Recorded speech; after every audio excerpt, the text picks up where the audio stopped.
ਕੌਮੀ ਇਨਸਾਫ ਮੋਰਚੇ ਵੱਲੋਂ ਸੀਐਮ ਭਗਵੰਤ ਮਾਨ ਦੀ ਰਿਹਾਇਸ਼ ਮੂਹਰੇ ਰੋਸ ਮਾਰਚ। ਵਾਰਿਸ ਪੰਜਾਬ ਦੇ ਜਥੇਬੰਦੀ ਦੇ ਮੁਖੀ ਅੰਮ੍ਰਿਤਪਾਲ ਸਿੰਘ ਦੀ ਪੁਲਿਸ ਨੂੰ ਸ਼ਿਕਾਇਤ ਕਰਨ ਵਾਲੇ ਦੇ ਪਰਿਵਾਰ ਵੱਲੋਂ ਵੱਡੇ ਖੁਲਾਸੇ। ਬਾਈਬਲ ਕਲਾਂ ਇਨਸਾਫ ਮੋਰਚੇ ਵੱਲੋਂ ਬਠਿੰਡਾ ਅੰਮ੍ਰਿਤਸਰ ਹਾਈਵੇ ਕੀਤਾ ਗਿਆ ਜਾਮ। ਹਰਿਆਣਾ ਵਿੱਚ ਵੱਖਰੀ ਗੁਰਦੁਆਰਾ ਕਮੇਟੀ ਮਾਮਲੇ ਵਿੱਚ ਐਸਜੀਪੀਸੀ ਦੀ ਨਜ਼ਰਸਾਨੀ ਪਟੀਸ਼ਨ ਸੁਪਰੀਮ ਕੋਰਟ ਵੱਲੋਂ ਖਾਰਿਜ। ਬੰਦੀ ਸਿੰਘਾਂ ਦੀ ਰਿਹਾਈ ਸਮੇਤ ਸਿੱਖ ਪੰਥ ਦੇ ਕਈ ਅਹਿਮ ਮੁੱਦਿਆਂ ਦੇ ਇਨਸਾਫ ਲਈ ਚੰਡੀਗੜ੍ਹ ਮੁਹਾਲੀ ਸਰਹੱਦ ਉੱਤੇ ਲੱਗੇ ਕੌਮੀ ਇਨਸਾਫ ਮੋਰਚੇ ਵੱਲੋਂ ਅੱਜ ਪੰਜਾਬ ਦੇ ਮੁੱਖ ਮੰਤਰੀ ਭਗਵੰਤ ਸਿੰਘ ਮਾਨ ਦੀ ਚੰਡੀਗੜ੍ਹ ਸਥਿਤ ਰਿਹਾਇਸ਼ ਵੱਲ ਨੂੰ ਰੋਸ ਮਾਰਚ ਕੱਢਿਆ ਗਿਆ ਹੈ। ਪ੍ਰਦਰਸ਼ਨਕਾਰੀ ਸੀਐਮ ਮਾਨ ਦੀ ਰਿਹਾਇਸ਼ ਦੇ ਮੂਹਰੇ ਜਾਪ ਅਤੇ ਅਰਦਾਸ ਕਰਨਗੇ। ਜਥੇਦਾਰ ਜਗਤਾਰ ਸਿੰਘ ਹਵਾਰਾ ਦੇ ਧਰਮਪਿਤਾ ਬਾਪੂ ਗੁਰਚਰਨ ਸਿੰਘ ਵੱਲੋਂ ਇਸ ਮੋਰਚੇ ਦੀ ਅਗਵਾਈ ਕੀਤੀ ਜਾ ਰਹੀ ਹੈ। ਇਸ ਮੌਕੇ ਪੁਲਿਸ ਵੱਲੋਂ ਵੀ ਸੁਰੱਖਿਆ ਦੇ ਪੁਖਤਾ ਪ੍ਰਬੰਧ ਕੀਤੇ ਗਏ ਹਨ। ਪੁਲਿਸ ਵੱਲੋਂ 3 ਤੋਂ 4 ਲੇਅਰ ਬੈਰੀਕੇਡਿੰਗ ਕੀਤੀ ਗਈ ਹੈ। ਇਹ ਮੋਰਚਾ 7 ਜਨਵਰੀ 2023 ਨੂੰ ਲੱਗਾ ਸੀ, ਜਿਸ ਨੂੰ ਕੱਲ 7 ਫਰਵਰੀ ਨੂੰ 1 ਮਹੀਨਾ ਪੂਰਾ ਹੋ ਜਾਵੇਗਾ। ਦੂਜੇ ਬੰਨੇ ਮੋਰਚੇ ਵਿੱਚ ਬਾਪੂ ਗੁਰਚਰਨ ਸਿੰਘ ਨੇ ਕਿਹਾ ਕਿ ਇਹ ਮੋਰਚਾ ਸਮੁੱਚੀ ਸਿੱਖ ਕੌਮ ਅਤੇ ਇਨਸਾਫ ਪਸੰਦ ਲੋਕਾਂ ਦਾ ਮੋਰਚਾ ਹੈ। ਮੋਰਚੇ ਵਿੱਚ ਚੱਲ ਕੇ ਆਉਣ ਵਾਲੇ ਹਰ ਸੱਜਣ ਦਾ ਭਰਵਾਂ ਸਵਾਗਤ ਹੈ, ਪਰ ਜੋ ਲੋਕ ਮੋਰਚੇ ਨੂੰ ਢਾਹ ਲਗਾਉਣ ਦੇ ਮਨਸੂਬੇ ਬਣਾ ਰਹੇ ਹਨ ਉਹ ਸੰਗਤੀ ਰੂਪ ਵਿੱਚ ਤਾਂ ਇੱਥੇ ਆ ਸਕਦੇ ਹਨ, ਪਰ ਉਹ ਮੋਰਚੇ ਵਿੱਚ ਕਿਸੇ ਕਿਸਮ ਦੀ ਸੇਵਾ ਜਾਂ ਦਖਲ ਅੰਦਾਜ਼ੀ ਨਾ ਕਰਨ। ਜੇ ਕੋਈ ਅਜਿਹਾ ਕਰੇਗਾ ਤਾਂ ਉਸ ਖਿਲਾਫ ਸਖਤ ਕਾਰਵਾਈ ਹੋਵੇਗੀ। ਉਹਨਾਂ ਕਿਹਾ ਕਿ ਸੰਗਤ ਦੇ ਸਹਿਯੋਗ ਨਾਲ ਇਹ ਮੋਰਚਾ ਪੰਥਕ ਹੀ ਰਹੇਗਾ। ਉਹਨਾਂ ਨੇ ਐਲਾਨ ਕੀਤਾ ਕਿ ਮੋਰਚਾ ਕਮੇਟੀ ਵੱਲੋਂ ਜੋ ਫੈਸਲਾ ਕੀਤਾ ਜਾਵੇਗਾ ਉਹ ਸੰਗਤ ਦੇ ਸਾਹਮਣੇ ਰੱਖਿਆ ਜਾਵੇਗਾ। ਬਾਪੂ ਗੁਰਚਰਨ ਸਿੰਘ ਨੇ ਸੰਗਤ ਵਿੱਚ ਸਪਸ਼ਟ ਕੀਤਾ ਕਿ ਬੰਦੀ ਸਿੰਘਾਂ ਦੀ ਰਿਹਾਈ ਬਹੁਤ ਜ਼ਰੂਰੀ ਹੈ, ਪਰ ਉਸ ਤੋਂ ਵੀ ਪਹਿਲਾਂ ਸ੍ਰੀ ਗੁਰੂ ਗ੍ਰੰਥ ਸਾਹਿਬ ਜੀ ਦਾ ਸਤਿਕਾਰ ਕਰਨਾ ਸਭ ਤੋਂ ਵੱਧ ਜ਼ਰੂਰੀ ਹੈ। 34 ਆਦਮੀਆਂ ਦੀ ਗ੍ਰਿਫਤਾਰੀ ਹੈ। ਉਹਦੇ ਵਿੱਚ ਸਾਡੇ ਕੌਮੀ ਇਨਸਾਫ ਮੋਰਚੇ ਦੇ ਪ੍ਰਬੰਧਕਾਂ ਦੇ ਵਿੱਚੋਂ ਬਲਵਿੰਦਰ ਸਿੰਘ ਉਹਨਾਂ ਦੇ ਵੀ ਆ। ਸੈਕਸ਼ਨ 107 151 CRPC ਜਿਹੜਾ ਉਹ ਲਾਉਣਾ ਅਜੇ ਤੱਕ ਸਾਨੂੰ ਇਹ ਇੰਟਰਪ੍ਰੀਟੇਸ਼ਨ ਆ। ਹੁਣ ਅਸੀਂ ਇਸ ਦੀ ਪੈਰਵਾਈ ਕਰਨ ਲਈ, ਕਿਉਂਕਿ ਇਸ ਜੂਰਿਸਡਿਕਸ਼ਨ ਨੂੰ ਜਿੱਥੇ ਆਪਾਂ ਖੜੇ ਆ ਇਹਨੂੰ ਪੁਲਿਸ ਸਟੇਸ਼ਨ ਸੈਕਟਰ 36 ਚੰਡੀਗੜ੍ਹ ਦਾ ਲੱਗਦਾ ਹੈ, ਉਹ ਅਸੀਂ ਉੱਥੋਂ ਜਾ ਕੇ ਕਨਫਰਮ ਕਰਾਂਗੇ ਵੀ ਸਾਡਾ ਰਾਈਟ ਬਣਦਾ ਤੁਸੀਂ ਕਿਹੜੀ FIR ਕੀਤੀ ਜਾਂ ਕਿਹੜਾ DDR ਕੱਢਿਆ। ਉਸ ਤੋਂ ਬਾਅਦ ਸਾਡੇ ਕੋਲ ਇੱਕ ਲੀਗਲ ਰੈਮਡੀ ਹੈਗੀ ਹੈ ਕਿ ਇਹਨਾਂ ਨੇ ਨਾਲ ਦੀ ਨਾਲ ਐਗਜ਼ੈਕਟਿਵ SDM को ਪੇਸ਼ ਕਰਨਾ ਹੈ। ਉਹ SDM ਸਾਊਥ ਨੇ ਸੈਕਟਰ 42 ਚ ਉੱਥੇ ਜਾ ਕੇ ਅਸੀਂ ਜਿਹੜਾ ਵਾ ਉਹਨਾਂ ਦੇ ਬੇਲ ਬਾਉਂਡਸ ਭਰਨ ਦੀ ਕੋਸ਼ਿਸ਼ ਜਿਹੜੀ ਆ ਕਰਾਂਗੇ, ਔਰ ਨਾਲ ਇਹ ਦੱਸਾਂਗੇ ਕਿ ਸਿੰਬੋਲਿਕਲੀ ਅਸੀਂ ਕੋਈ ਵਾਇਲੇਸ਼ਨ ਨਹੀਂ ਕਰ ਰਹੇ। ਜਿਹੜਾ 144 ਦਾ ਹਵਾਲਾ ਦਿੱਤਾ ਉਹ 144 ਨੂੰ ਪੜ੍ਹ ਤੇ ਲੈਣ ਕੀ ਕਹਿੰਦੀ ਆ। 144 ਤੇ ਇਹ ਕਹਿੰਦੀ ਆ ਕਿ ਜੇ ਕੋਈ law and order situation violet ਕਰਦਾ, ਖਰਾਬ ਕਰਦਾ, ਅਸੀਂ ਤੇ ਅੰਡਰਟੇਕ ਕੀਤਾ ਹੋਇਆ ਕਿ ਅਸੀਂ ਕੋਈ ਵਾਇਲੇਸ਼ਨ ਨਹੀਂ ਕਰਨੀ। ਇੱਕ ਟਰਾਲੀ ਖੜੀ ਆ, ਉਹਦੇ 'ਚ 31 ਜਾਂ 34 ਆਦਮੀਆਂ ਨੇ ਜਾ ਕੇ ਸਤਨਾਮ ਵਾਹਿਗੁਰੂ ਦਾ ਜਾਪ ਕਰਨਾ ਹੈ, ਤੇ ਜੇ ਉਹ ਵੀ ਵਾਇਲੇਸ਼ਨ ਲੱਗਦੀ ਹੈ, ਜੇ ਉੱਤੇ ਵੀ 44 ਲਾਣੀ ਆ, ਤੇ ਇਸ ਤੋਂ ਵੱਡੀ ਜਿਹੜੀ ਆ ਮਾੜੀ ਗੱਲ ਜਿਹੜੀ ਨਹੀਂ ਹੋ ਸਕਦੀ ਇੱਕ ਡੈਮੋਕ੍ਰੈਟਿਕ ਮੁਲਕ ਲਈ, ਜਿੱਥੇ ਕੌਨਸਟੀਟਿਊਸ਼ਨ ਰਾਈਟ ਟੂ ਮੂਵਮੈਂਟ ਦੀ ਗੱਲ ਕਰਦਾ ਹੋਵੇ, ਫਰੀडम ਟੂ ਸਪੀਚ ਦੀ ਗੱਲ ਕਰਦਾ ਹੋਵੇ, ਉਹਨੂੰ ਜਿਹੜਾ ਕਰਟੇਲ ਕਰ ਰਿਹਾ ਏਜੰਸੀ ਜਾਂ ਪੁਲਿਸ, ਉਹ ਕੌਨਸਟੀਟਿਊਸ਼ਨ ਦੀ ਖੁਦ ਵਾਇਲੇਸ਼ਨ ਕਰ ਰਹੀ ਹੈ। ਅਸੀਂ ਤਾਂ ਬੜੇ ਪੀਸਫੁਲੀ ਜਿਹੜਾ 26 ਜਨਵਰੀ ਦਾ ਵੀ ਇੱਕ ਐਗਜ਼ਾਮਪਲਰੀ ਮਾਰਚ ਕੱਢਿਆ ਹੈ। ਕੋਈ 1 ਰੁਪਈਏ ਦਾ ਵੀ ਕੋਈ ਦੱਸੇ, ਕੋਈ ਮੂੰਗਫਲੀ ਵਾਲੀ ਰੇਹੜੀ ਤੋਂ ਵੀ ਕਿਸੇ ਨੇ ਮੂੰਗਫਲੀ ਚੁੱਕੀ ਹੋਵੇ, ਤੇ ਏਡੀ ਵੱਡੀ ਪੀਸਫੁਲੀ ਜਿਹੜੀ ਆ ਮੈਨੇਜਮੈਂਟ ਕਰਕੇ ਕੱਢਿਆ। ਅੱਜ ਇਹ ਸੰਗਤ ਦਾ ਅਧਿਕਾਰ ਬਣਦਾ ਸੀ ਜਾਣ ਦਾ। ਸੰਗਤ ਦੀ ਜਿਹੜਾ ਵਾ ਇੱਕ ਕੌਨਸਟੀਟਿਊਸ਼ਨ ਵੀ ਕਹਿੰਦਾ ਤੇ ਧਾਰਮਿਕ ਤੌਰ ਤੇ ਵੀ ਇਹਨਾਂ ਨੂੰ ਜਾਣ ਦੇਣਾ ਚਾਹੀਦਾ ਸੀ, ਕਿਉਂਕਿ ਗੱਲ ਤੇ ਤਾਂ ਹੀ ਕਿਸੇ ਬੰਨੇ ਲੱਗੇਗੀ। ਜਾਂਦੇ CM ਇੱਥੇ ਆ ਕੇ ਸਾਡੇ ਨਾਲ ਮੁਲਾਕਾਤ ਕਰ ਲੈਂਦਾ, ਸਾਡੀਆਂ ਸਮੱਸਿਆ ਸੁਣ ਲੈਂਦਾ, ਤੇ ਜੇ ਉਸ ਨਹੀਂ ਸੁਣਦਾ, ਸੰਗਤ ਨੇ ਗੁਰੂ ਗ੍ਰੰਥ ਸਾਹਿਬ ਦੀ ਅਗਵਾਈ ਤੋਂ ਨਿਸ਼ਾਨ ਸਾਹਿਬ ਦੀ ਅਗਵਾਈ ਥੱਲੇ ਚੱਲਣ ਦੀ ਤਿਆਰੀ ਕਰ ਲਈ ਕਿ ਅਸੀਂ ਉੱਥੇ ਜਾ ਕੇ ਜਾਪ ਕਰਾਂਗੇ ਸਮਾਤ ਬਖਸ਼ਣ। ਬੀਤੇ ਦਿਨੀ ਵਾਰਿਸ ਪੰਜਾਬ ਜਥੇਬੰਦੀ ਦੇ ਪ੍ਰਧਾਨ ਭਾਈ ਅੰਮ੍ਰਿਤਪਾਲ ਸਿੰਘ ਦੀ ਜਥੇਬੰਦੀ ਖਿਲਾਫ ਐਡਵੋਕੇਟ ਵਿਨੀਤ ਮਹਾਜਨ ਨੇ ਅੰਮ੍ਰਿਤਸਰ ਦੇ ਪੁਲਿਸ ਕਮਿਸ਼ਨਰ ਨੂੰ ਸ਼ਿਕਾਇਤ ਦਿੱਤੀ ਸੀ। ਹੁਣ ਵਿਨੀਤ ਮਹਾਜਨ ਦੇ ਪਰਿਵਾਰ ਵਿੱਚੋਂ ਉਸ ਦੀ ਮਾਤਾ ਅਤੇ ਭਰਾ ਨੇ ਪ੍ਰੈਸ ਕਾਨਫਰੰਸ ਕੀਤੀ ਅਤੇ ਇਸ ਦੀ ਅਸਲ ਸੱਚਾਈ ਨੂੰ ਲੋਕਾਂ ਦੇ ਸਾਹਮਣੇ ਰੱਖਿਆ ਹੈ। ਅੱਜ ਦੀ ਪ੍ਰੈਸ ਕਾਨਫਰੰਸ ਇਸ ਕਰਕੇ ਕੀਤੀ ਜਾ ਰਹੀ ਹੈ ਕਿ ਵਿਨੀਤ ਮਹਾਜਨ ਨੇ ਅੱਜ ਤੋਂ 3 ਦਿਨ ਪਹਿਲਾਂ CP ਸਾਹਿਬ ਨੂੰ, ਮਾਨਯੋਗ CP ਸਾਹਿਬ ਨੂੰ ਇੱਕ ਕੰਪਲੇਂਟ ਦਿੱਤੀ ਸੀਗੀ ਭਾਈ ਅੰਮ੍ਰਿਤਪਾਲ ਸਿੰਘ ਜੀ ਉਹਨਾਂ ਦੇ ਖਿਲਾਫ ਕਿ ਉਹਨਾਂ ਤੇ ਬਣਦੀ ਕਾਰਵਾਈ ਕੀਤੀ ਜਾਏ। ਮੈਂ ਇਸ ਵਿੱਚ ਤੁਹਾਨੂੰ ਕੁਝ ਚੀਜ਼ਾਂ ਤੇ ਰੋਸ਼ਨੀ ਪਾਉਣਾ ਚਾਹੁੰਦਾ ਕਿ ਇਸ ਪਿੱਛੇ ਉਹਦਾ ਕੀ ਮਤਲਬ ਹੈ, ਉਹ ਇਹ ਕਿਉਂ ਕਰ ਰਿਹਾ। ਦੇਖੋ, ਜਿਸ ਬੰਦੇ ਨੇ ਆਪਣੇ ਢਿੱਡੋਂ ਜੰਮਣ ਵਾਲੀ ਮਾਂ ਦੀ ਤੇ ਕਦੀ ਇੱਜ਼ਤ ਨਹੀਂ ਕੀਤੀ, ਉਹਨਾਂ ਦੇ ਉੱਪਰ ਝੂਠੇ ਕੇਸ ਪਾ ਰਿਹਾ ਸਿਰਫ ਪ੍ਰੋਪਰਟੀ ਲਈ। ਹਾਰ ਕੇ ਸਾਡੇ ਮਦਰ ਨੇ ਇੰਨੇ ਕੁ ਜ਼ਿਆਦਾ ਦੁਖੀ ਹੋ ਗਏ, ਉਹਨਾਂ ਨਾਲ ਰੋਜ਼ ਮਤਲਬ ਗਾਲੀ ਗਲੋਚ, ਮਾੜਾ ਚੰਗਾ ਬੋਲਣਾ, ਰੋਜ਼ ਉਹਨਾਂ ਨੂੰ ਥ੍ਰੈਟ ਕਰਨਾ, ਮੈਂ ਤੁਹਾਡੇ ਤੇ ਪਰਚੇ ਕਰਾ ਦੂੰਗਾ, ਮੈਂ ਤੇਰੇ ਮੁੰਡਿਆਂ ਦੇ ਪਰਚੇ ਕਰਾ ਦੂੰਗਾ। ਮੇਰਾ ਇੱਕ ਬ੍ਰਦਰ ਛੋਟਾ ਜਿਹੜਾ ਬਾਹਰ ਰਹਿੰਦਾ UK, ਉਹਦੇ ਨਾਲ ਵੀ ਫੋਨ ਕਰਕੇ ਕਿ ਰਿਟਨ ਦੇ ਵਿੱਚ ਉਹਨੇ ਮੈਸੇਜ ਭੇਜੀ ਉਹਨੂੰ ਉਹ ਵਿਚਾਰਾ ਇੰਡੀਆ ਨਹੀਂ ਆ ਪਾ ਰਿਹਾ, ਇਸੇ ਚੱਕਰ 'ਚ ਕਹਿੰਦਾ ਮੈਂ ਵਕੀਲ ਹਾਂ, ਤੂੰ ਇੰਡੀਆ ਆ ਤੇ ਦੇਖ ਮੈਂ ਤੇਰਾ ਕਰਦਾ ਕੀ। ਸਾਰੀਆਂ ਚੀਜ਼ਾਂ ਮੈਂ ਤੁਹਾਨੂੰ ਔਨ ਰਾਈਟਸ ਪ੍ਰੂਫ ਦੇ ਉੱਪਰ ਦਾਂਗਾ। ਇਸ ਗੱਲ ਤੋਂ ਤੰਗ ਆ ਕੇ ਸਾਡੇ ਮਦਰ ਨੇ ਉਹਨੂੰ ਬੇਦਖਲ ਕੀਤਾ ਪ੍ਰਾਪਰਟੀ ਤੋਂ, ਅਖਬਾਰ ਦੇ ਵਿੱਚ ਕਢਵਾਇਆ। ਇਸ ਤੋਂ ਬਾਅਦ ਉਹਨੇ ਸਾਡੇ ਮੇਰੇ ਤੇ ਮੇਰੇ ਮਦਰ ਦੇ ਉੱਪਰ ਉਹਨੇ ਝੂਠੇ ਫਾਲਸ ਕੇਸਿਸ ਪਾਏ। ਜਿੰਨੇ ਆਪਣੀ ਮਦਰ ਦੀ ਕਦੀ ਕਦਰ ਨਹੀਂ ਕੀਤੀ, ਅੱਜ ਉਹਨੂੰ ਮਾਤਾ ਰਾਣੀ ਨਾਲ ਇਹੋ ਜਿਹਾ ਕਿਹੜਾ ਪਿਆਰ ਜਾਗ ਪਿਆ। ਮੈਂ ਵੀ ਦੱਸਣਾ ਚਾਹੁੰਦਾ 2017 ਦੇ ਵਿੱਚ ਤੋਂ ਲੈ ਕੇ ਇਹਦਾ ਆਪਣੀ ਵਾਈਫ ਦੇ ਨਾਲ ਮੈਟਰੀਮੋਨੀਅਲ ਡਿਸਪਿਊਟ ਚੱਲ ਰਿਹਾ। ਉਹ ਡਿਸਪਿਊਟ ਇਹਦਾ ਇਸ ਕਰਕੇ ਪਿਆ ਕਿ ਇਹਨੇ ਫਸਟ ਵਾਈਫ ਦੇ ਹੁੰਦਿਆਂ ਸੈਕੰਡ ਮੈਰਿਜ ਕਰ ਲਈ। ਸ਼ਾਇਦ ਅੱਗੇ ਵੀ ਤੁਸੀਂ ਮੀਡੀਆ ਨੇ ਫੋਟੋਆਂ ਦੇਖੀਆਂ ਹੋਣਗੀਆਂ, ਮਾਰਕੀਟ 'ਚ ਵਾਇਰਲ ਹੋਈਆਂ ਸੀਗੀਆਂ ਹੋਣਗੀਆਂ। ਅੱਜ ਤੱਕ ਇਹਦਾ ਆਪਣੀ ਫਸਟ ਵਾਈਫ ਦੇ ਨਾਲ ਡਿਸਪਿਊਟ ਕਲੀਅਰ ਨਹੀਂ ਹੋਇਆ। ਇਹਨੇ ਫੋਰਸਫੁਲੀ ਇੱਕ ਥਰਡ ਲੇਡੀ ਲਿਆ ਕੇ ਲਿਵਿੰਗ ਦੇ ਵਿੱਚ ਘਰ 'ਚ ਰੱਖੀ ਹੋਈ ਹੈ ਤੇ ਸਾਡੇ ਨਾਲ ਰੋਜ਼ ਮਾੜਾ ਚੰਗਾ ਬੋਲਣਾ ਕਿ ਮੈਂ ਵਕੀਲ ਹਾਂ, ਮੇਰਾ ਕੋਈ ਕੁਝ ਨਹੀਂ ਕਰ ਸਕਦਾ। ਸਾਡਾ ਇੱਕ ਕਾਮਨ ਆਫਿਸ ਹੈ ਬਟਾਲਾ, ਜਿੱਥੇ ਅਸੀਂ ਦੋਨੇ ਬੈਠਦੇ ਸੀਗੇ। ਇਹਨੇ ਉੱਥੋਂ ਮੇਰੇ ਚੈੱਕ ਚੁੱਕ ਲਏ, ਜਿਨ੍ਹਾਂ ਨੂੰ ਇਹ ਅੱਜ ਦੇ ਸਮੇਂ ਦੇ ਵਿੱਚ ਝੂਠੇ ਸਾਈਨ ਕਰਕੇ ਜਿਹੜਾ ਸਲੀਲ ਭਨੋਟ ਵਕੀਲ ਇਹਦੇ ਨਾਲ ਪ੍ਰੈਸ ਕਾਨਫਰੰਸ ਦੇ ਵਿੱਚ ਖੜਾ ਸੀਗਾ, ਉਹਦੇ ਥਰੂ ਹੀ ਕੇਸ ਪਵਾ ਰਿਹਾ। ਹੁਣ ਮੈਂ ਤੁਹਾਨੂੰ ਉਸ ਗੱਲ ਤੇ ਆਉਣਾ ਚਾਹੁੰਦਾ ਕਿ ਇਹਨੇ ਭਾਈ ਅੰਮ੍ਰਿਤਪਾਲ ਹੁਣਾਂ ਦੇ ਖਿਲਾਫ ਪ੍ਰੈਸ ਕਾਨਫਰੰਸ ਕਿਉਂ ਕੀਤੀ। 16/1/2023 ਨੂੰ ਮਾਨਯੋਗ ਸੀਪੀ ਅੰਮ੍ਰਿਤਸਰ ਵੱਲੋਂ ਇੱਕ ਇਹਦੀ ਸਿਕਿਉਰਿਟੀ ਦੀ ਵੈਰੀਫਿਕੇਸ਼ਨ ਕਰਕੇ ਇੱਕ ਇੱਥੋਂ ਰਿਪੋਰਟ ਭੇਜੀ ਜਾਂਦੀ ਹੈ, ਜਿਹਦੇ ਵਿੱਚ ਕਿਹਾ ਜਾਂਦਾ ਹੈ ਕਿ 2020 ਤੋਂ ਬਾਅਦ ਵਨੀਤ ਧਮਾਏ ਨੂੰ ਕਿਸੇ ਤਰ੍ਹਾਂ ਦਾ ਕੋਈ ਵੀ ਥ੍ਰੈਟ ਨਹੀਂ ਪਾਇਆ ਜਾਂਦਾ। ਇਸ ਕਰਕੇ ਇਹਦੀ ਸਿਕਿਉਰਿਟੀ ਜਿਹੜੀ ਹੈ ਕਿ ਵਾਪਸ ਲੈ ਲੈਣੀ ਚਾਹੀਦੀ ਹੈ। ਮੈਂ ਤੁਹਾਨੂੰ ਪੈਰਾ ਪੜ੍ਹ ਕੇ ਸੁਣਾਉਣਾ ਚਾਹੁੰਦਾ ਇੱਕ ਵਾਰੀ। 5 gunmen, 3 gunmen were provided to Vineet Mahajan and 2 gunmen were provided to the family members of Vineet Mahajan.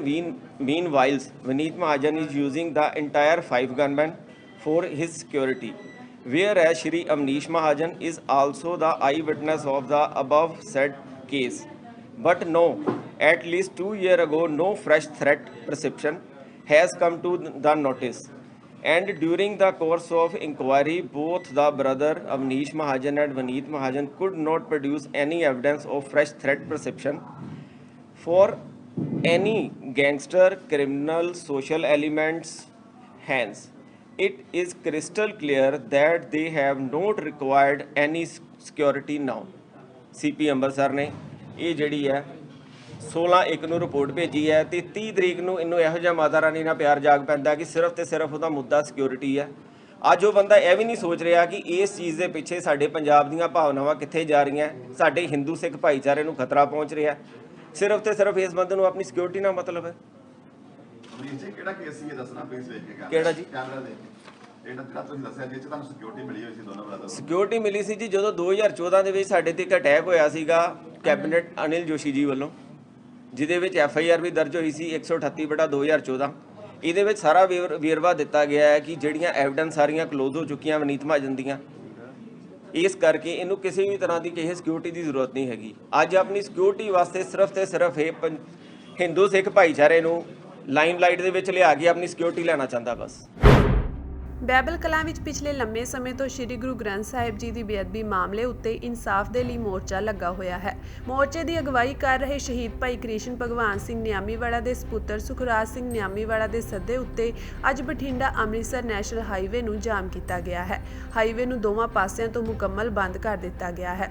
ਦੱਸ ਦਈਏ ਕਿ ਬੈਬਲ ਕਲਾਂ ਇਨਸਾਫ ਮੋਰਚੇ ਵੱਲੋਂ ਪਹਿਲਾਂ ਵੀ ਇਹ ਐਲਾਨ ਕੀਤਾ ਗਿਆ ਸੀ ਕਿ ਨੈਸ਼ਨਲ ਹਾਈਵੇ ਜਾਮ ਕੀਤਾ ਜਾਵੇਗਾ, ਪਰ ਉਸ ਸਮੇਂ ਸ਼ਹੀਦੀ ਦਿਹਾੜੇ ਅਤੇ ਧੁੰਦ ਕਾਰਨ ਇਸ ਨੂੰ ਰੱਦ ਕਰ ਦਿੱਤਾ ਗਿਆ ਸੀ। ਫਿਲਹਾਲ ਰੋਡ ਦੇ ਇੱਕ ਪਾਸੇ ਹੀ ਜਾਮ ਲਗਾਇਆ ਗਿਆ ਹੈ, ਪਰ ਇਸ ਤੋਂ ਪਹਿਲਾਂ ਇਹ ਐਲਾਨ ਕੀਤਾ ਗਿਆ ਸੀ ਕਿ ਹਾਈਵੇ ਦੇ ਦੋਵੇਂ ਪਾਸੇ ਜਾਮ ਕੀਤੇ ਜਾਣਗੇ। ਸਿੱਖ ਜਥੇਬੰਦੀਆਂ ਵੱਲੋਂ ਮੋਰਚੇ ਤੇ ਪਹੁੰਚਣ ਤੇ ਅਤੇ ਸੰਗਤਾਂ ਦੀ ਸਹਿਮਤੀ ਨਾਲ ਅਗਲਾ ਫੈਸਲਾ ਲਿਆ ਜਾਵੇਗਾ ਕਿ ਦੋਵੇਂ ਰੋਡ ਜਾਮ ਕਰਨੇ ਹਨ ਜਾਂ ਫਿਰ ਇੱਕ, ਅਤੇ ਇਸ ਲਈ ਤਿਆਰੀਆਂ ਸ਼ੁਰੂ ਕਰ ਦਿੱਤੀਆਂ ਗਈਆਂ ਹਨ।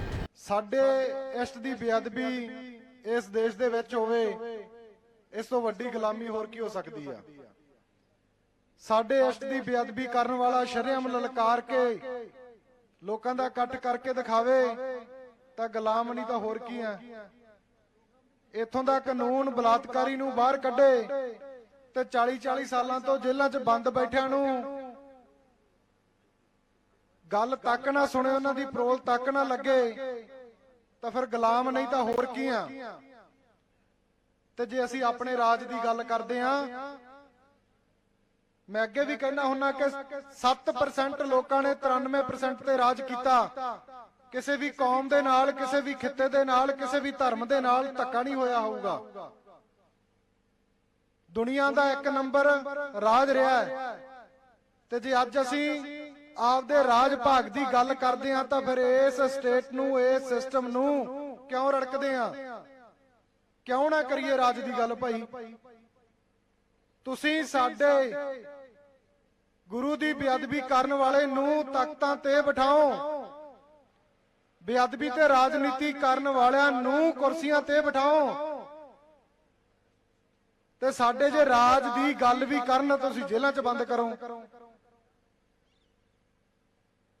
ਅੱਜ ਇੱਕ ਗੱਲ ਅੱਜ ਦੇ ਦਿਨਾਂ ਦੇ ਹਵਾਲੇ ਤੋਂ ਕਰਦੇ ਆ ਕਿ 1984 ਦੇ ਵਿੱਚ ਬੇਅਦਬੀ ਹੋਈ। ਕਿਹਦੀ ਸਰਕਾਰ ਸੀ? 1986 ਦੇ ਵਿੱਚ ਬੇਅਦਬੀ ਹੁੰਦੀ ਹੈ। ਕੱਲ ਨਕੋਦਰ ਕਾਂਡ ਦੇ ਸ਼ਹੀਦ ਸਿੰਘਾਂ ਦਾ ਸ਼ਹੀਦੀ ਸਮਾਗਮ, ਸ਼ਹੀਦੀ ਦਿਹਾੜਾ ਲੰਘ ਕੇ ਗਿਆ ਤੇ 2015 ਚ ਬੇਅਦਬੀ ਹੁੰਦੀ ਆ। ਤਿੰਨਾਂ ਦੇ ਵਿੱਚ ਇੱਕੋ ਬੰਦੇ ਦੀ ਸਰਕਾਰ ਸੀ। ਤੇ ਅਸੀਂ ਕਦੋਂ ਸਮਝਾਂਗੇ? ਪੰਥ ਪ੍ਰਸਤ ਤੇ ਕੌਮ ਪ੍ਰਸਤ ਗੱਲ ਕਰਨ ਵਾਲਾ ਵੱਡਾ ਬਣਾ ਕੇ ਪੇਸ਼ ਕੀਤਾ। ਪੰਜਾਬ ਦੀ ਨੌਜਵਾਨੀ ਦਾ ਘਾਣ ਕੀਤਾ।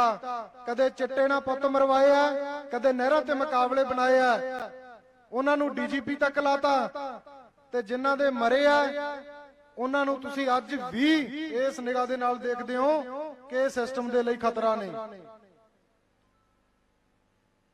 ਸੋ ਜੇ ਆਮ ਬੰਦੇ ਤੋਂ ਕਤਲ ਹੁੰਦਾ ਤਾਂ ਕਦੇ ਸੈੱਟ ਨਹੀਂ ਬਣੀ ਉਹਦੇ ਤੇ, ਕਦੇ ਉਹਦੀ ਜਾਂਚ ਨਹੀਂ ਲੰਮੀ ਚੱਲੀ, ਕਦੇ ਇਹ ਨਹੀਂ ਹੋਇਆ ਕਿ ਉੱਥੇ ਕੋਈ ਸਬੂਤ ਸੀਗੇ ਜਾਂ ਨਹੀਂ ਸੀਗੇ। ਫੜ ਕੇ ਸੀਆਈ ਸਟਾਫ ਦੇ ਵਿੱਚ ਮੁੱਦਾ ਪਾਇਆ ਜਾਂਦਾ, 2-4 ਉਹਦੇ ਰਿਸ਼ਤੇਦਾਰ ਪਾਏ ਜਾਂਦੇ ਆ, ਫਿਰ ਮਿੰਤਾਂ ਤਰਲੇ ਕਰਕੇ ਪੈਸੇ ਪੂਸੇ ਲੈ ਦੇ ਕੇ ਦੋਹਾਂ ਕਿਤੇ ਕੇਸ ਖੜਾਇਆ ਜਾਂਦਾ। ਇੱਥੇ 7.5 ਸਾਲ ਦੇ ਸ਼ਰੇਆਮ ਬਾਹਰ ਘੁੰਮਦੇ ਫਿਰਦੇ ਤੇ ਚੈਲੰਜ ਹਜੇ ਵੀ ਕਰਦੇ ਆ ਕਿ ਅਸੀਂ ਇਹ ਕੁਝ ਕੀਤਾ ਹੀ ਨਹੀਂ, ਅਸੀਂ ਗੋਲੀकांड ਕੀਤਾ ਨਹੀਂ, ਅਸੀਂ ਚਲਾਈਆਂ ਹੀ ਨਹੀਂ ਗੋਲੀਆਂ। ਤੇ ਭਾਈ ਉੱਥੇ ਕੌਣ ਚਲਾ ਗਿਆ? 2008 ਤੋਂ ਵਕੀਲ ਸਾਹਿਬ ਕੋਲੇ ਬੈਠੇ ਨੇ ਜਿਹੜੇ ਕੇਸ ਨੂੰ ਵੀ ਚੰਗੀ ਤਰ੍ਹਾਂ ਜਾਣਦੇ ਆ। ਬਾਕੀ ਹੁਣ ਤਾਂ ਪੰਜਾਬ ਦਾ ਬੱਚਾ ਜਾਣਦਾ। ਜੇ 84-86 ਦੀ ਗੱਲ ਕਰਦੇ ਆ ਉਦੋਂ ਤਾਂ ਯੁੱਗ ਥੋੜਾ ਹੋਰ ਸੀ, ਸਮਝਣਾ ਥੋੜਾ ਔਖਾ ਸੀ, ਸਮਝਾਉਣਾ ਔਖਾ ਸੀਗਾ ਕਿ ਬਈ ਇਹਨੇ ਕੀਤਾ ਹੋ ਸਕਦਾ, ਨਹੀਂ ਕੀਤਾ ਹੋ ਸਕਦਾ। ਸੋ ਹੁਣ ਤਾਂ ਡਿਜੀਟਲ ਯੁੱਗ ਹੈ। ਸਾਰਿਆਂ ਨੇ ਸੀਸੀਟੀਵੀ ਵੀਡੀਓ ਦੇਖੀਆਂ ਕੋਟਕਪੂਰੇ ਦੇ ਵਿੱਚ ਕਿਵੇਂ ਪੁਲਿਸ ਸ਼ਰੇਆਮ ਗੋਲੀਆਂ ਮਾਰਦੀ ਆ, ਕਿਵੇਂ ਉਸ ਗੁੰਡਾ ਤੰਤਰ ਦੇ ਥੱਲੇ ਉਦੋਂ ਤਾਂ ਗ੍ਰਹਿ ਮੰਤਰੀ ਇਹਨਾਂ ਨੂੰ ਕਹਿੰਦਾ ਕਿ ਚੱਕ ਦਿਓ ਕੰਮ। ਉਹਦੀ ਆਣ ਤੇ ਸ਼ਾਨ ਦੇ ਵਿੱਚ ਕਮੀ ਨਾ ਆਵੇ, ਪਰ ਪੰਜਾਬ ਦੇ ਵਿੱਚ ਕੋਈ ਬੇਅਦਬੀ ਦੇ ਉੱਤੇ ਰੋਸ ਕਰਨ ਵਾਲਾ ਨਹੀਂ ਦਿਸਣਾ ਚਾਹੀਦਾ। ਸੋ ਹੁਣ ਪੰਜਾਬ ਦੇ ਲੋਕਾਂ ਨੂੰ ਸੋਚਣਾ ਪਊਗਾ। ਜੇ 117 ਐਮਐਲਏ ਖੜੇ ਸੀ ਇਸ ਸਰਕਾਰ ਦੇ ਤਾਂ ਪਿੰਡੋਂ ਪਿੰਡ ਜਾ ਕੇ ਇਹਨਾਂ ਨੇ ਬੇਅਦਬੀ ਦੇ ਨਾਂ ਦੇ ਉੱਤੇ ਗੱਲ ਕੀਤੀ ਆ। ਦੂਜੀਆਂ ਸਰਕਾਰਾਂ ਨੂੰ ਜਾਂ ਦੂਜੇ ਲੋਕਾਂ ਨੂੰ ਭੰਡ ਕੇ ਕਿਹਾ ਕਿ ਅਸੀਂ ਇਨਸਾਫ ਕਰਾਂਗੇ, ਤਾਂ ਫਿਰ ਹੁਣ ਸਾਡਾ ਵੀ ਫਰਜ਼ ਬਣਦਾ ਹੈ ਕਿ ਇਹਨਾਂ ਜਿੱਤੇ ਹੋਏ ਜਿੰਨੇ ਇਹਨਾਂ ਦੇ 92-91 ਜਿੰਨੇ ਵੀ ਆ ਉਹਨਾਂ ਨੂੰ ਘੇਰੀਏ। ਸੋ ਕਈ ਵੀਰ ਕਹਿੰਦੇ ਆ ਕਿ ਮੋਰਚਾ, ਮੈਂ ਕਹਿੰਦਾ ਪੂਰੇ ਪੰਜਾਬ ਦੇ ਵਿੱਚ ਲੱਗਣਾ ਚਾਹੀਦਾ। ਜੇ ਪਿੰਡ ਪਿੰਡ ਦੇ ਵਿੱਚ ਇੱਕ ਹਲਕੇ ਨੂੰ ਮੈਨੂੰ ਲੱਗਦਾ 40-50 ਪਿੰਡ ਪੈਂਦੇ ਆ, 40-50 ਪਿੰਡਾਂ ਦੇ ਵਿੱਚੋਂ ਇੱਕ ਬੰਦਾ ਵੀ ਨਿਕਲ ਕੇ ਉਹਨਾਂ ਬੰਦਿਆਂ ਨੂੰ ਸਵਾਲ ਕਰਦਾ ਹੈ ਤਾਂ ਤੁਹਾਡੀ ਗੱਲ ਜਿਹੜੀ ਆ ਬਹੁਤ ਵੱਡੇ ਪੱਧਰ ਤੇ ਇਹਨਾਂ ਰਾਜਨੀਤਿਕ ਲੋਕਾਂ ਦੇ ਮੂੰਹ ਤੇ ਚਪੇੜ ਹੋਊਗੀ। ਸੋ ਸਾਨੂੰ ਇਕੱਠੇ ਹੋ ਕੇ ਏਕੇ ਦਾ ਸਬੂਤ ਦਿੰਦੇ ਹੋਏ ਇਹਨਾਂ ਨੂੰ ਸਵਾਲ ਕਰਨੇ ਚਾਹੀਦੇ ਆ ਤੇ ਇੰਨਾ ਕਿ ਸਾਡਾ ਏਕਾ ਹੋਣਾ ਚਾਹੀਦਾ ਕਿ ਸਾਡੀ ਲੜਾਈ ਸਰਕਾਰ ਨਾਲ ਹੈ, ਸਾਡੀ ਲੜਾਈ ਇਥੋਂ ਦੇ ਸਿਸਟਮ ਨਾਲ ਹੈ, ਸਾਡੀ ਆਪਸ ਵਿੱਚ ਕੋਈ ਲੜਾਈ ਨਹੀਂ ਹੈ। ਸੋ ਦੂਸਰੇ ਪਾਸੇ ਬੜੀ ਭਾਵੁਕਤਾ ਨਾਲ ਮੈਂ ਇੱਕ ਗੱਲ ਕਹਾਂ ਕਿ ਜੇ ਸਰਕਾਰ ਸੋਚਦੀ ਹੈ ਕਿ ਇਹਨਾਂ ਨੂੰ ਉਠਾ ਕੇ ਭਜਾ ਦੇਾਂਗੇ, ਕੁੱਟ ਦੇਾਂਗੇ, ਮਾਰ ਦੇਾਂਗੇ, ਸੋ ਇਹ ਤਾਂ ਉਹਨਾਂ ਦੀ ਕੌਮ ਆ ਜਿਹੜੇ ਕੱਲੇ ਖੜ ਗਏ ਸੀਗੇ ਆਪਣੇ ਹੱਕਾਂ ਦੇ ਲਈ, ਆਪਣੀ ਹੋਂਦ ਦੇ ਲਈ। ਹੁਣ ਤਾਂ ਅਸੀਂ ਬਹੁਤ ਆ। ਸੋ ਇੱਥੇ ਪਹਿਲਾਂ ਬਾਪੂ ਮਹਿੰਦਰ ਸਿੰਘ ਜੀ ਬੋਲ ਕੇ ਗਏ ਆ ਜਿਨ੍ਹਾਂ ਦਾ ਪੁੱਤਰ ਸ਼ਹੀਦ ਹੋਇਆ ਸੀ ਇਸੇ ਬਲਾਤਕਾਰੀ ਸਾਧ ਦੇ ਕਰਕੇ ਇਹ ਅੱਜ ਤੋਂ ਨਹੀਂ, ਇਹ ਲੰਮੇ ਸਮੇਂ ਤੋਂ 2007 ਤੋਂ ਪੰਜਾਬ ਦਾ ਘਾਣ ਕਰਦਾ ਆਇਆ। ਕਿਹੜੀ ਸਰਕਾਰ ਨੇ ਇਹਨੂੰ ਨੱਥ ਪਾਈ ਹੈ? ਸੋ ਇਹ ਪਿੰਡੋਂ ਪਿੰਡ ਆਪਾਂ ਸਭ ਨੂੰ ਇਕੱਠੇ ਹੋ ਕੇ ਲਾਮਬੰਦੀ ਕਰਨੀ ਪਊਗੀ, ਇਹਨਾਂ ਨੂੰ ਘੇਰਨਾ ਪਊਗਾ। ਇੱਥੋਂ ਦੇ ਜਿੰਨੇ ਵੀ ਐਮਐਲਏ ਆ ਜਾਂ ਜਿਹੜੇ ਵੀ ਪੰਜਾਬ ਦੇ ਆਏ, ਉਹਨਾਂ ਨੂੰ ਘੇਰਨਾ ਪਊਗਾ, ਉਹਨਾਂ ਨੂੰ ਸਵਾਲ ਕਰਨੇ ਪੈਣਗੇ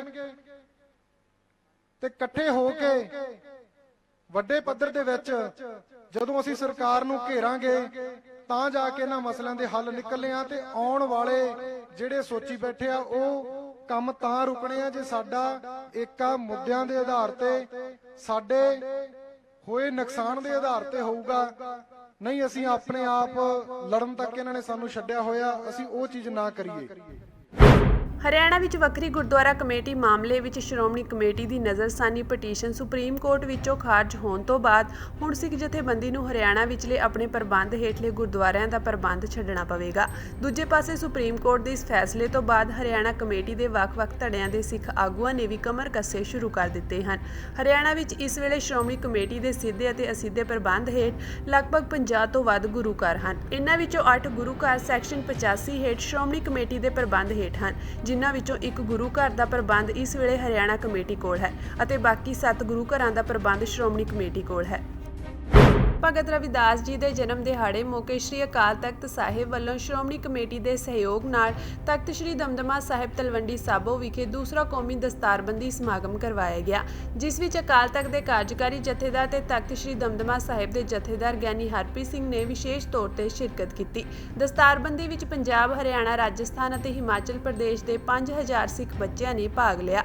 ਤਖਤ ਸ੍ਰੀ ਦਮਦਮਾ ਸਾਹਿਬ ਵੱਲੋਂ ਬੱਚਿਆਂ ਨੂੰ ਦਸਤਾਰਾਂ ਮੁਫਤ ਦਿੱਤੀਆਂ ਗਈਆਂ। ਜਥੇਦਾਰ ਗਿਆਨੀ ਹਰਪ੍ਰੀਤ ਸਿੰਘ ਨੇ ਵੀ ਕੁਝ ਬੱਚਿਆਂ ਦੇ ਸਿਰ ਉੱਪਰ ਦਸਤਾਰ ਸਜਾਈ। ਤਖਤ ਸਾਹਿਬ ਵਿਖੇ ਸਮਾਗਮ ਨੂੰ ਸੰਬੋਧਨ ਕਰਦਿਆਂ ਜਥੇਦਾਰ ਹਰਪ੍ਰੀਤ ਸਿੰਘ ਨੇ ਸਿੱਖ ਧਰਮ ਵਿੱਚ ਦਸਤਾਰ ਦੀ ਮਹੱਤਤਾ ਬਾਰੇ ਚਾਨਣਾ ਪਾਇਆ। ਤਖਤ ਸ੍ਰੀ ਦਮਦਮਾ ਸਾਹਿਬ ਦੀ ਪਾਵਨ ਧਰਤੀ ਦੇ ਉੱਤੇ ਸਾਬਤ ਸੂਰਤ ਇਹਨਾਂ ਬੱਚਿਆਂ ਦੇ ਸਿਰ ਦੇ ਉੱਤੇ ਦਸਤਾਰ ਸਜਾਵਾਂਗੇ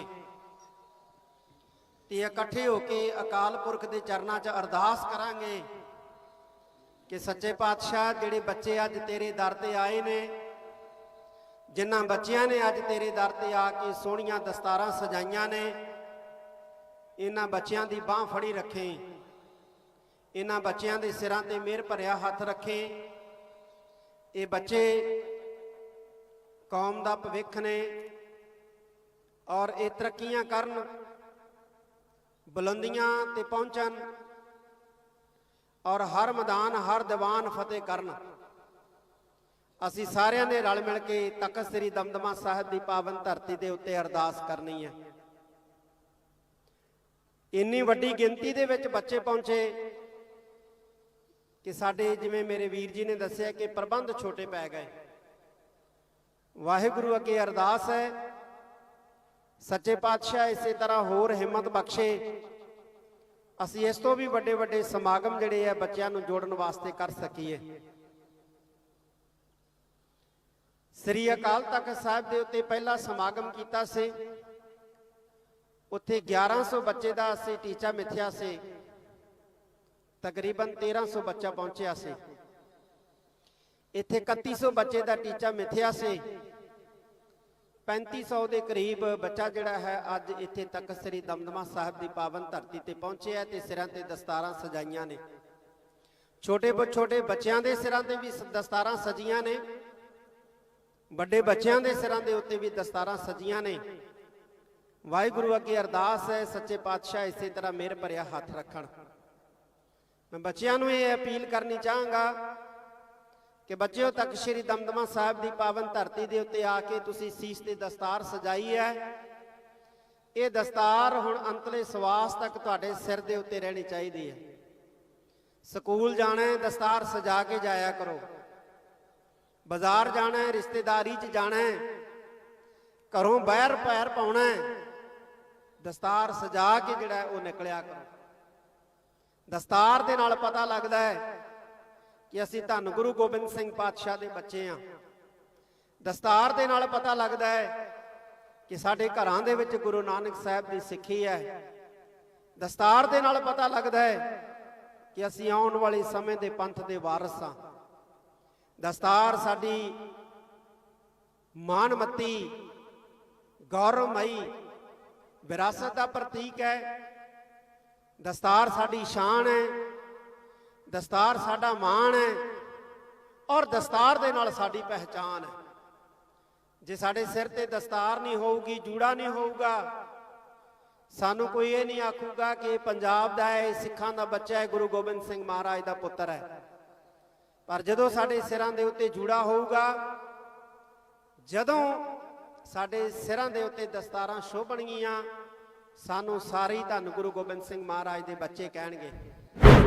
ਐਸਜੀਪੀਸੀ ਨੇ ਰਾਮ ਰਹੀਮ ਦੀ ਪੈਰੋਲ ਰੱਦ ਕਰਨ ਦੀ ਪਟੀਸ਼ਨ ਨੂੰ ਹਾਈ ਕੋਰਟ ਤੋਂ ਵਾਪਸ ਲੈ ਲਿਆ ਹੈ। ਪਿਛਲੇ ਹਫ਼ਤੇ ਵੀ ਸ਼੍ਰੋਮਣੀ ਕਮੇਟੀ ਨੇ ਪੰਜਾਬ ਹਰਿਆਣਾ ਹਾਈ ਕੋਰਟ ਦਾ ਰੁਖ ਕੀਤਾ ਸੀ। ਪਟੀਸ਼ਨ ਵਾਪਸ ਲੈਣ ਦੇ ਪਿੱਛੇ ਤਕਨੀਕੀ ਕਾਰਨਾਂ ਨੂੰ ਜ਼ਿੰਮੇਵਾਰ ਦੱਸਿਆ ਜਾ ਰਿਹਾ ਹੈ। ਐਸਜੀਪੀਸੀ ਨੇ ਕਿਹਾ ਹੈ ਕਿ ਉਹ ਜਲਦ ਹੀ ਮੁੜ ਤੋਂ ਨਵੇਂ ਸਿਰੇ ਤੋਂ ਹਾਈ ਕੋਰਟ ਵਿੱਚ ਪਟੀਸ਼ਨ ਦਾਇਰ ਕਰਨਗੇ। ਸ਼੍ਰੋਮਣੀ ਗੁਰਦੁਆਰਾ ਪ੍ਰਬੰਧਕ ਕਮੇਟੀ ਦੇ ਮੈਂਬਰ BS ਸਿਆਲਕਾ ਨੇ ਹਰਿਆਣਾ ਸਰਕਾਰ ਵੱਲੋਂ ਡੇਰਾ ਮੁਖੀ ਰਾਮ ਰਹੀਮ ਨੂੰ ਪੈਰੋਲ ਦੇਣ ਸੰਬੰਧੀ ਹੁਕਮ ਨੂੰ ਰੱਦ ਕਰਨ ਦੀ ਮੰਗ ਕੀਤੀ ਸੀ। ਪਟੀਸ਼ਨ ਵਿੱਚ ਦੋਸ਼ ਲਗਾਇਆ ਗਿਆ ਹੈ ਕਿ ਹਰਿਆਣਾ ਸਰਕਾਰ ਨੇ ਰਾਮ ਰਹੀਮ ਨੂੰ 40 ਦਿਨ ਦੀ ਪੈਰੋਲ ਦਿੰਦੇ ਹੋਏ ਨਿਯਮਾਂ ਦਾ ਉਲੰਘਣ ਕੀਤਾ ਹੈ। ਇਹ ਵੀ ਇਲਜ਼ਾਮ ਲਗਾਏ ਸਨ ਕਿ ਡੇਰਾ ਮੁਖੀ ਜਬਰ ਜਨਾਹ ਦੇ ਕਤਲ ਵਰਗੇ ਮਾਮਲਿਆਂ ਵਿੱਚ ਸਜ਼ਾ ਕੱਟ ਰਿਹਾ ਹੈ। ਪੰਜਾਬ ਵਿੱਚ ਵੀ ਉਸ ਖਿਲਾਫ ਕਈ ਮਾਮਲੇ ਦਰਜ ਹਨ। ਉਸ ਦੇ ਸਮਰਥਕਾਂ ਵੱਲੋਂ ਕਥਿਤ ਤੌਰ ਤੇ ਸ੍ਰੀ ਗੁਰੂ ਗ੍ਰੰਥ ਸਾਹਿਬ ਜੀ ਦਾ ਅਪਮਾਨ ਕੀਤਾ ਗਿਆ, ਜਿਸ ਤੇ ਸਿੱਖਾਂ ਨੇ ਉਹਨਾਂ ਦੇ ਸਮਰਥਕਾਂ ਵਿੱਚ ਕਈ ਵਾਰ ਵਿਵਾਦ ਹੋਇਆ। ਇਸ ਕਾਰਨ ਪੰਜਾਬ ਵਿੱਚ ਕਈ ਵਾਰ ਵਿਰੋਧ ਮਾਰਚ, ਪੰਜਾਬ ਬੰਦ, ਪੰਜਾਬ ਵਿੱਚ ਸੜਕਾਂ ਤੇ ਰੇਲਵੇ ਲਾਈਨਾਂ ਦੀ ਨਾਕਾਬੰਦੀ ਕੀਤੀ ਗਈ ਸੀ। ਐਸਜੀਪੀਸੀ ਦੇ ਪ੍ਰਧਾਨ ਹਰਜਿੰਦਰ ਸਿੰਘ ਧਾਮੀ ਨੇ ਇਲਜ਼ਾਮ ਲਾਇਆ ਸੀ ਕਿ 40 ਦਿਨਾਂ ਦੀ ਪੈਰੋਲ ਤੇ ਆਇਆ ਸੌਦਾ ਸਾਧ ਵਾਰ-ਵਾਰ ਸਿੱਖਾਂ ਦੀਆਂ ਭਾਵਨਾਵਾਂ ਨਾਲ ਖਿਲਵਾੜ ਕਰ ਰਿਹਾ ਹੈ। ਉਹਨਾਂ ਨੇ ਕਿਰਪਾਨ ਦੇ ਨਾਲ ਕੇਕ ਕੱਟ ਕੇ ਸਿੱਖਾਂ ਦੀਆਂ ਭਾਵਨਾਵਾਂ ਨੂੰ ਠੇਸ ਪਹੁੰਚਾਈ ਸੀ। ਇਸ ਤੋਂ ਬਾਅਦ ਬਠਿੰਡਾ ਵਿੱਚ ਆਨਲਾਈਨ ਸਮਾਗਮ ਬੁਲਾ ਕੇ ਸਿੱਖ ਸੰਗਤਾਂ ਨੂੰ ਭੜਕਾਉਣ ਦੀ ਕੋਸ਼ਿਸ਼ ਕੀਤੀ। ਇਸ ਤੋਂ ਇਲਾਵਾ ਐਸਜੀਪੀਸੀ ਨੇ ਹਰਿਆਣਾ ਸਰਕਾਰ ਦੀ ਪੈਰੋਲ ਤੇ ਵੀ ਸਵਾਲ ਚੁੱਕਦੇ ਹੋਏ ਕਿਹਾ ਸੀ ਕਿ ਆਖਿਰ ਕਿਵੇਂ ਸਾਲ ਵਿੱਚ ਸੌਦਾ ਸਾਧ ਨੂੰ 4 ਵਾਰ ਜੇਲ੍ਹ ਤੋਂ ਛੱਡਿਆ ਗਿਆ, ਜਦਕਿ 35 ਸਾਲਾਂ ਤੋਂ ਬੰਦ ਬੰਦੀ ਸਿੰਘਾਂ ਦੇ ਬਾਰੇ ਸਰਕਾਰ ਕੋਈ ਫੈਸਲਾ ਨਹੀਂ ਕਰ ਰਹੀ ਹੈ। ਸ਼੍ਰੋਮਣੀ ਅਕਾਲੀ ਦਲ ਬਾਦਲ ਵੱਲੋਂ ਪ੍ਰੈਸ ਕਾਨਫਰੰਸ ਕੀਤੀ ਗਈ, ਜਿਸ ਵਿੱਚ ਬਾਦਲ ਦਲ ਪ੍ਰਧਾਨ ਸੁਖਬੀਰ ਸਿੰਘ ਬਾਦਲ ਨੇ ਭਗਵੰਤ ਮਾਨ ਸਰਕਾਰ ਦੀ ਕਾਰਗੁਜ਼ਾਰੀ ਤੇ ਸਵਾਲ ਚੁੱਕੇ ਹਨ। ਇਸ ਮੌਕੇ ਉਹਨਾਂ ਨੇ ਸ਼੍ਰੀ ਅੰਮ੍ਰਿਤਸਰ ਵਿੱਚ ਸਿੱਕਿਮ ਤੋਂ ਆਈ ਕੁੜੀ ਨਾਲ ਹੋਏ ਹਾਦਸੇ ਦਾ ਜ਼ਿਕਰ ਕਰਦਿਆਂ ਪੰਜਾਬ ਦੇ ਹਾਲਾਤਾਂ ਨੂੰ ਲੈ ਕੇ ਪੰਜਾਬ ਸਰਕਾਰ ਨੂੰ ਘੇਰਿਆ। ਉਹਨਾਂ ਨੇ ਬੰਦੀ ਸਿੰਘਾਂ ਬਾਰੇ ਬੋਲਦਿਆਂ ਕਿਹਾ ਕਿ ਰਾਮ ਰਹੀਮ ਨੂੰ ਸਿਆਸੀ ਲਾਹਾ ਲੈਣ ਲਈ ਆਜ਼ਾਦ ਕਰ ਦਿੱਤਾ ਜਾਂਦਾ ਹੈ, ਜਦਕਿ ਬੰਦੀ ਸਿੰਘਾਂ ਨੂੰ 1 ਘੰਟੇ ਲਈ ਵੀ ਪੈਰੋਲ ਨਹੀਂ ਦਿੱਤੀ ਜਾਂਦੀ। ਜਿਹੜੀ ਨਵੀਂ ਬਦਲਾਅ ਦੀ ਸਰਕਾਰ ਆਈ, ਆਮ ਆਦਮੀ ਪਾਰਟੀ ਸਰਕਾਰ, ਤਕਰੀਬਨ 10 ਕੁ ਮਹੀਨੇ ਹੋ ਗਏ। 10 ਮਹੀਨੇ ਪਹਿਲੇ ਬੜੇ ਚਾਅ ਨਾਲ ਪੰਜਾਬ ਦੇ ਲੋਕਾਂ ਨੇ ਐਜਾ ਇਤਿਹਾਸਿਕ ਵਰਡਿਕਟ ਦਿੱਤਾ। ਮੈਨੂੰ ਲੱਗਦਾ ਐਜਾ ਵਰਡਿਕਟ ਅੱਜ ਤੱਕ ਨਹੀਂ ਕਿਸੇ ਸਟੇਟ ਸੂਬੇ 'ਚ ਮਿਲਿਆ ਹੋਣਾ। 92 ਤੋਂ ਵੱਧ ਸੀਟਾਂ ਇੱਕੋ ਇੱਕ ਪਾਰਟੀ ਨੇ ਦਿੱਤੀਆਂ। ਬੜੀ ਉਹਨਾਂ ਦੀ ਉਮੀਦ ਸੀ ਕਿ ਇਹ ਨਵੀਂ ਸਰਕਾਰ ਆਊਗੀ, ਕਿਉਂਕਿ ਇਸ ਪਾਰਟੀ ਨੇ ਇੰਨੇ ਵਾਅਦੇ ਕੀਤੇ ਸੀ, ਲੋਕਾਂ ਦੇ ਮਨ 'ਚ ਇਹੋ ਜਿਹੀਆਂ ਗੱਲਾਂ ਪਾਈਆਂ ਸੀ ਕਿ ਜੇ ਸਾਨੂੰ ਤੁਸੀਂ ਸਰਕਾਰ ਬਣਾ ਦੋਗੇ, ਅਸੀਂ ਪੰਜਾਬ ਨੂੰ ਪਤਾ ਨਹੀਂ ਕਿੱਥੇ ਲੈ ਕੇ ਜਾਵਾਂਗੇ, ਤੇ ਹਰ ਬੰਦੇ ਦੀ ਬਾਂਹ ਫੜਾਂਗੇ, ਹਰ ਗਰੀਬ ਦੀ ਬਾਂਹ ਫੜਾਂਗੇ, ਪੈਸੇ ਦੇਵਾਂਗੇ। ਜਾਂ ਲਿਸਟ ਵੱਡੀ ਸੀ, ਉਹ ਸਾਰੀ ਲਿਸਟ ਦੇਖ ਕੇ, ਇਹਨਾਂ ਦੇ ਝੂਠਾ ਪ੍ਰਚਾਰ ਦੇਖ ਕੇ ਪੰਜਾਬ ਦੀ ਜਨਤਾ ਨੇ, ਸਮੁੱਚੇ ਪੰਜਾਬ ਦੀ ਜਨਤਾ ਨੇ ਉਹਨਾਂ ਨੂੰ ਮੌਕਾ ਦਿੱਤਾ। ਪਰ ਬੜਾ ਦੁੱਖ ਨਾਲ ਕਹਿਣਾ ਪੈਂਦਾ ਹੈ ਕਿ ਪਿਛਲੇ 10 ਮਹੀਨੇ ਜੋ ਬਰਬਾਦੀ ਪੰਜਾਬ ਦੀ ਇਹ ਸਰਕਾਰ ਨੇ ਕੀਤੀ ਹੈ, ਜੋ ਹਾਲਾਤ ਪੰਜਾਬ ਦੇ ਇਹ ਸਰਕਾਰ ਨੇ ਬਣਾਤੇ ਹੈ, ਮੈਨੂੰ ਤਾਂ ਡਰ ਹੈ ਜੇ ਇਸ ਤਰੀਕੇ ਨਾਲ ਆ 4 ਸਾਲ ਹੋਰ ਚੱਲੀ ਤੇ ਪੰਜਾਬ ਬਿਲਕੁਲ ਹੀ ਬਰਬਾਦ ਹੋ ਜਾਣਾ। ਇਹਨਾਂ ਦੀ ਜਿਹੜੀ ਪੋਲਿਟਿਕਸ, ਆਮ ਆਦਮੀ ਪਾਰਟੀ ਦੀ ਜਿਹੜੀ ਸਿਆਸਤ ਹੈ, ਉਹ ਸਾਰਾ ਕੁਛ ਹੀ ਝੂਠ ਤੇ ਨਿਰਭਰ ਹੈ। ਉਹ ਝੂਠ ਬੋਲਦੇ ਹੈ, ਇਸ ਤਰੀਕੇ ਨਾਲ ਬੋਲਦੇ ਹੈ ਕਿ ਲੋਕਾਂ ਦੇ ਮਨ 'ਚ ਜਚਾ ਦਿੰਦੇ ਹੈ ਕਿ ਇਹ ਸੱਚ ਹੈ। ਪਰ ਹੁਣ ਜਦੋਂ ਪ੍ਰੈਕਟੀਕਲ ਕਰਨ ਦਾ ਕੰਮ ਆ ਗਿਆ, ਹੁਣ ਝੂਠ ਤੇ ਸੱਚ ਸਾਹਮਣੇ ਚੀਜ਼ਾਂ ਆ ਗਈਆਂ। ਮੈਂ 2-4 ਵੱਡੇ ਫੈਸਲੇ ਮੈਂ ਉਹਨਾਂ ਦਾ ਜ਼ਿਕਰ ਕਰਨਾ ਚਾਹੂੰਗਾ। ਇੱਕ ਤਾਂ ਇਹਨਾਂ ਨੇ ਹੁਣੀ ਜਿਹੜੀ ਇੰਡਸਟਰੀਅਲ ਪਾਲਿਸੀ ਐਲਾਨੀ ਹੈ, ਤੁਸੀਂ ਆਹ ਇੰਡਸਟਰੀਅਲ ਪਾਲਿਸੀ ਦੇਖ ਲਓ ਤੇ ਸਾਡੀ ਇਸ ਟਾਈਮ ਦੀ ਇੰਡਸਟਰੀਅਲ ਪਾਲਿਸੀ ਦੇਖ ਲਓ। ਇੰਡਸਟਰੀਅਲ ਪਾਲਿਸੀ ਦਾ ਮਤਲਬ ਕੀ ਹੁੰਦਾ ਕਿ ਆਪਾਂ ਇੰਡਸਟਰੀ ਨੂੰ ਇਨਕਰੇਜ ਕਰੀਏ ਕਿ ਪੰਜਾਬ 'ਚ ਆ ਕੇ ਇਨਵੈਸਟ ਕਰੇ। ਇੰਡਸਟਰੀ ਕਿਉਂ ਪੰਜਾਬ 'ਚ ਕਿਸੇ ਸੂਬੇ ਜਾਂਦੀ ਹੈ? ਜੇ ਉਹ ਸੂਬੇ ਵਿੱਚ ਅਮਨ ਸ਼ਾਂਤੀ ਹੋਏ, ਸੈਂਸ ਆਫ ਸਿਕਿਉਰਿਟੀ ਹੋਏ, ਉਹਨਾਂ ਨੂੰ ਰॉ ਮਟੀਰੀਅਲ ਬਿਜਲੀ ਪੂਰੀ ਮਿਲਦੀ ਹੋਏ, ਤੇ ਉਹਨਾਂ ਨੂੰ ਕੋਈ ਇਨਸੈਂਟਿਵ ਦਿੱਤਾ ਜਾਏ। ਪਰ ਜਿਹੜਾ ਅੱਜ ਹਾਲਾਤ ਹੈ, ਸਾਰੇ ਇੰਡਸਟਰੀਲਿਸਟ ਇੰਨੇ ਇਨਸਿਕਿਉਰ ਹੈ, ਡਰੇ ਬੈਠੇ ਹੈ। ਗੈਂਗਸਟਰਾਂ ਦੇ ਉਹਨਾਂ ਨੂੰ ਟੈਲੀਫੋਨ ਆਇਆ ਤੇ ਉਹ ਪੈਸਾ ਸਾਰਿਆਂ ਨੇ ਫਰੌਤੀਆਂ ਦਿੱਤੀਆਂ। ਜਿਹੜੇ ਅਫਸਰ ਉਹਨਾਂ ਨਾਲ ਧੱਕਾ ਕਰੀ ਜਾਂਦੇ ਹੈ, ਉਹਨਾਂ ਦੀ ਕੋਈ ਮੁਸ਼ਕਿਲ ਹੈ, ਕਿਸੇ ਨੂੰ ਪਤਾ ਨਹੀਂ ਕਿਹਨੂੰ ਮਿਲਣਾ ਹੈ। ਦੂਜੀ ਗੱਲ, ਜਿਹੜੀ ਬਿਜਲੀ ਦੀ ਹਾਲਤ ਹੈ, ਤੁਸੀਂ ਥੋੜ੍ਹੇ ਦਿਨ ਪਹਿਲੇ ਬਿਜਲੀ ਬੋਰਡ ਦੇ ਇੰਜੀਨੀਅਰ ਨੇ ਹੀ ਦੱਸਤਾ ਕਿ ਗਰਮੀਆਂ 'ਚ ਦੇਖੋ ਹੋਣਾ ਕੀ ਹੈ। ਪਿਛਲੇ 7 ਸਾਲ 'ਚ ਇੱਕ ਵੀ ਨਵਾਂ ਯੂਨਿਟ ਨਵਾਂ ਪੈਦਾ ਕਰਨ ਦਾ ਕੋਈ ਕਪੈਸਿਟੀ ਨਹੀਂ ਐਡ ਕੀਤੀ। ਮੈਂ ਸਾਰਿਆਂ ਨੂੰ ਪੰਜਾਬੀਆਂ ਨੂੰ ਇਹ ਬੇਨਤੀ ਕਰਨਾ ਚਾਹੁੰਦਾ, ਆ 4 ਪਾਰਟੀਆਂ ਅੱਜ ਮੈਦਾਨ 'ਚ, ਆਮ ਆਦਮੀ ਪਾਰਟੀ, ਕਾਂਗਰਸ, ਬੀਜੇਪੀ ਤੇ ਸ਼੍ਰੋਮਣੀ ਅਕਾਲੀ ਦਲ। ਆ 4ਾਂ 'ਚ ਇਕੱਲੀ ਇੱਕ ਪੰਜਾਬੀਆਂ ਦੀ ਹੈ, ਸ਼੍ਰੋਮਣੀ ਅਕਾਲੀ ਦਲ। ਤੁਹਾਡੀ ਆਪਣੀ ਕੌਮ ਦੀ, ਪੰਥ ਦੀ ਪਾਰਟੀ ਹੈ, ਬਾਕੀ ਸਾਰੀਆਂ ਬਾਹਰ ਦੀਆਂ। ਕਿਸੇ ਦਾ ਕੋਈ ਲਗਾਅ ਪੰਜਾਬ ਨਾਲ ਨਹੀਂ, ਕੋਈ ਫਿਕਰ ਨਹੀਂ, ਕੋਈ ਪਰਵਾਹ ਨਹੀਂ। ਕੇਜਰੀਵਾਲ ਨੂੰ ਕੀ ਫਿਕਰ ਹੈ ਪੰਜਾਬ ਦਾ?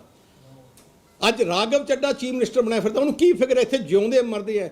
ਜੇ ਫਿਕਰ ਹੈ, ਜੇ ਚਿੰਤਾ ਹੈ, ਤੇ ਅਕਾਲੀ ਦਲ ਨੂੰ ਚਿੰਤਾ ਹੈ। ਤੁਹਾਡੀ ਪਾਰਟੀ ਹੈ, ਤੁਹਾਡੀ ਆਪਣੀ ਖੂਨ ਪਸੀਨੇ ਨਾਲ ਸੀਂਚੀ ਹੋਈ ਪਾਰਟੀ ਹੈ। ਇਸ ਪਾਰਟੀ ਨੂੰ ਤਕੜਾ ਰੱਖੋ ਜੇ ਪੰਜਾਬ ਨੂੰ ਬਚਾਉਣਾ ਹੈ। ਜੇ ਆਪਾਂ ਦੂਜੀਆਂ ਪਾਰਟੀਆਂ ਦੇ ਮਗਰ ਲੱਗੇ ਰਹੇ, ਆ 7 ਸਾਲ ਦੇਖ ਲੈ ਕਿੰਨੀ ਵੱਡੀ ਬਰਬਾਦੀ ਹੋਈ ਹੈ। ਪੰਜਾਬ ਬਹੁਤ ਪਿੱਛੇ ਚਲੇ ਜਾਣਾ ਹੈ, ਐ ਜਿਹਾ ਸੂਬਾ ਬਣ ਜਾਣਾ ਹੈ ਕਿ ਤੁਸੀਂ ਆਪ ਇੱਥੇ ਕਹੋਗੇ ਕਿ ਇੱਥੇ ਕਿਵੇਂ ਰਵਾਂਗੇ। ਪੰਜਾਬ ਅਤੇ ਹਰਿਆਣਾ ਦੀ ਰਾਜਧਾਨੀ ਚੰਡੀਗੜ੍ਹ ਨੂੰ ਲੈ ਕੇ ਦੋਵਾਂ ਰਾਜਾਂ ਵਿੱਚ ਸਮੇਂ-ਸਮੇਂ ਤੇ ਵਿਵਾਦ ਖੜਾ ਹੁੰਦਾ ਰਹਿੰਦਾ ਹੈ। ਦੋਵੇਂ ਸੂਬੇ ਚੰਡੀਗੜ੍ਹ ਤੇ ਆਪੋ ਆਪਣਾ ਹੱਕ ਜਤਾਉਂਦੇ ਆ ਰਹੇ ਹਨ। ਇਸੇ ਦਰਮਿਆਨ ਹੁਣ ਹਿਮਾਚਲ ਪ੍ਰਦੇਸ਼ ਨੇ ਵੀ ਚੰਡੀਗੜ੍ਹ ਤੇ ਆਪਣਾ ਹੱਕ ਜਤਾਇਆ ਹੈ। ਹਿਮਾਚਲ ਪ੍ਰਦੇਸ਼ ਦੇ ਡਿਪਟੀ ਸੀਐਮ ਮੁਕੇਸ਼ ਅਗਨੀਹੋਤਰੀ ਨੇ ਕਿਹਾ ਹੈ ਕਿ ਪੰਜਾਬ ਤੇ ਹਰਿਆਣਾ ਤੋਂ ਇਲਾਵਾ ਹਿਮਾਚਲ ਪ੍ਰਦੇਸ਼ ਦਾ ਵੀ ਚੰਡੀਗੜ੍ਹ ਤੇ ਹੱਕ ਬਣਦਾ ਹੈ ਤੇ ਇਸ ਦਾ ਇਸ ਸ਼ਹਿਰ ਵਿੱਚ 7.19% ਹਿੱਸਾ ਬਣਦਾ ਹੈ। ਉਹਨਾਂ ਨੇ ਕਿਹਾ ਕਿ ਇਸ ਹਿਸਾਬ ਨਾਲ ਮੁਲਾਜ਼ਮਾਂ ਤੇ ਜਾਇਦਾਦਾਂ ਤੇ ਹਿਮਾਚਲ ਪ੍ਰਦੇਸ਼ ਦਾ ਹੱਕ ਬਣਦਾ ਹੈ। ਉਹਨਾਂ ਕਿਹਾ ਕਿ ਅਸੀਂ ਇਸ ਦੀ ਕਾਨੂੰਨੀ ਲੜਾਈ ਲੜਨ ਵਾਸਤੇ ਤਿਆਰ ਹਾਂ।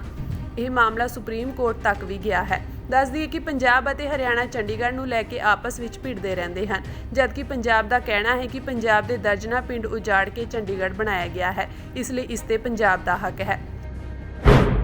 ਰਾਜਸਥਾਨ ਦੇ ਬਾੜਮੇਰ ਜ਼ਿਲ੍ਹੇ ਵਿੱਚ ਸੰਤਾਂ ਦੀ ਇੱਕ ਸਭਾ ਦੌਰਾਨ ਭੜਕਾਊ ਤਕਰੀਰਾਂ ਕਰਕੇ ਨਫ਼ਰਤ ਵਧਾਉਣ ਅਤੇ ਧਾਰਮਿਕ ਭਾਵਨਾਵਾਂ ਨੂੰ ਠੇਸ ਪਹੁੰਚਾਉਣ ਦੇ ਦੋਸ਼ ਹੇਠ ਅੱਜ ਯੋਗ ਗੁਰੂ ਬਾਬਾ ਰਾਮਦੇਵ ਖਿਲਾਫ ਇੱਕ FIR ਦਰਜ ਕੀਤੀ ਗਈ ਹੈ। ਇਹ ਜਾਣਕਾਰੀ ਪੁਲਿਸ ਨੇ ਦਿੱਤੀ ਹੈ। ਇਹ FIR ਬਾੜਮੇਰ ਜ਼ਿਲ੍ਹੇ ਦੇ ਚੋਹਟਨ ਪੁਲਿਸ ਥਾਣੇ ਵਿੱਚ ਇੱਕ ਸਥਾਨਕ ਵਿਅਕਤੀ ਪਠਾਈ ਖਾਨ ਦੀ ਸ਼ਿਕਾਇਤ ਦੇ ਆਧਾਰ ਤੇ ਦਰਜ ਕੀਤੀ ਗਈ ਹੈ।